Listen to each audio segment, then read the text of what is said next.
Here is the Honda Fit. Let's go ahead and get started. Open up the driver's side door.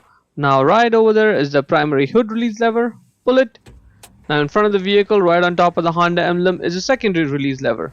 You can put one finger in there and then push it left. See, this is how it works. So while it's pushed left, lift up the hood, and this hood requires a prop rod to stay in place. So grab the rod, put it right over there in that slot with the arrow marking it, and then let it go, and now the hood is secure. Now we will get this main fuse box cover off. Press 2 clips and get it out, and 1 clip on the other side. Press that as well and get the cover off. 3 clips in total.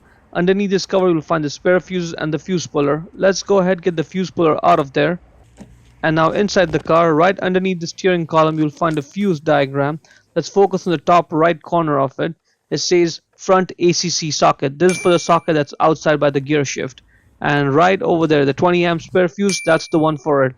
We'll pull this fuse, check if it's good or bad, and if it's bad, we'll replace it with a spare fuse, and that's very likely what the issue is in your case. In my case, the fuse is good, because the moment I pull the fuse, the power is gone. How do I know it's good? Look at the center part of it. It's not broken. If yours is broken, then it's a bad fuse, and that's very likely what the issue is.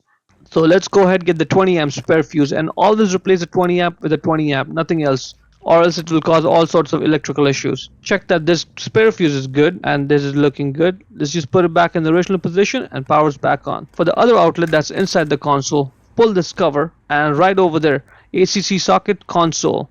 The 20 amp fuse for that is the one that's over here.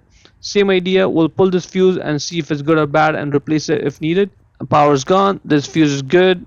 Let's put this fuse back in, push it in, and power's back on.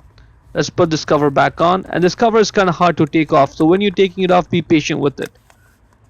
Now put the fuse puller back in when you're done, put this cover back in and press it down to secure it, and that's it.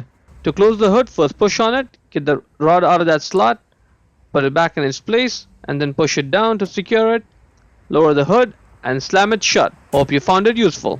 Before we go, let me give a quick shout out to Naya Motors Inc. for letting us use the car today to film the videos. They are a used car dealer here in Ottawa, Canada. Check out the link in description for their entire inventory.